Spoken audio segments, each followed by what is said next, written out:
तो बच्चों को बहुत खतरा है। नाव से दिक्कत होती है, 10 किलोमीटर पार करना पड़ता है। तो क्या पढ़ाई करने के लिए भी जान दांव पर लगानी होगी? तो दमोह जिले के सागोनी कला गांव में रहने वाले बच्चे स्कूल जाने के लिए हर दिन अपनी जान की बाजी लगा रहे हैं। इस गांव के बच्चे सुनार नदी पार कर असलाना गांव पढ़ने जाते हैं।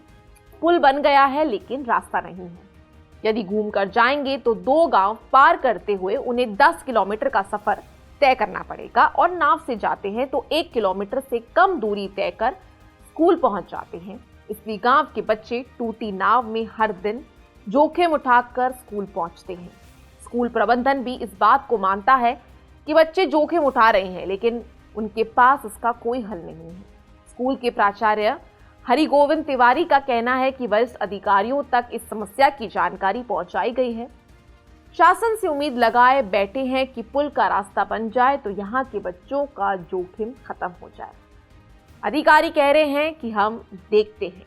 प्रशासन को इस संबंध में भी अवगत कराया गया है और पुल बन गया है, लेकिन रास्ता ना होने के कारण बच्चे घूम के टुटिया पैसे आते हैं। तो ये बात सही है कि बच्चों को बहुत खतरा है।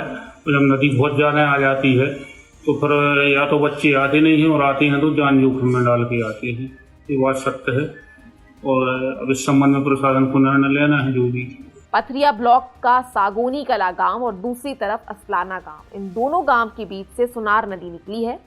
बारिश के मौसम में नदी में पानी अधिक होने के कारण इस गांव का आवागमन बंद हो जाता है।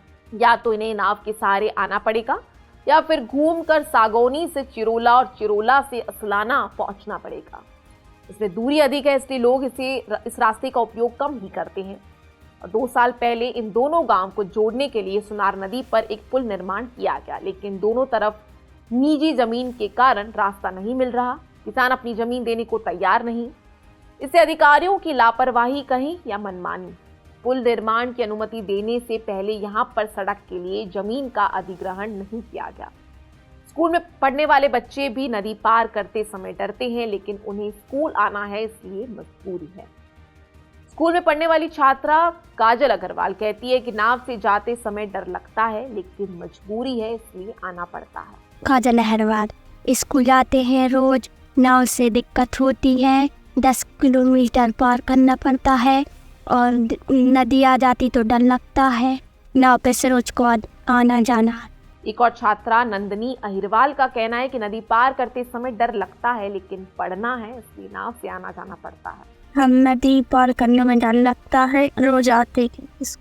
इन दोनों गांव के बीच नदी में नाव चलाने वाली नाविक परमलाल की कुछ अलग ही डिमांड है। वह कहते हैं कि करीब 18-19 सालों से वह यहाँ लोगों को बारिश के समय नाव से ले जाते हैं। कुछ मिलता नहीं है, इसलिए चाहते हैं कि सरकार एक अच्छी सी नाव दे दे, कुछ पैसा दे दे, ताकि जीवन यापन भी ढंग से होने लगे। सेवा नहीं रहे। हम 18-19 साल हो गई। बाल बच्चों के प्रति तो हम करते ही हैं, बाल बच्चों को हमें मिलत तो कछु है नहीं है। वो क्या चाहते हैं? हम चाहते कि सरकार से हमें कछु सहयोग तो मिले, नाव मिले, डब्बल पैसा मिले, खावे पीवे को हमारे वो जाते चले। प्रभारी कलेक्टर और जिला पंचायत सीईओ अर्पित वर्मा का कहना है कि जानकारी मिली है, बहुत जल्द अधिकारियों से बात करेंगे कि आखिर पुल निर्माण हो गया है तो रास्ता क्यों नहीं बना है। समस्या के समाधान करने का भी प्रयास किया जाएगा। अब ये समस्या हल होती है कि नहीं वो तो आने वाला समय ही बताएगा, पर तब तक चैनल को लाइक, शेयर, सब्सक्राइब करना ना भूलें।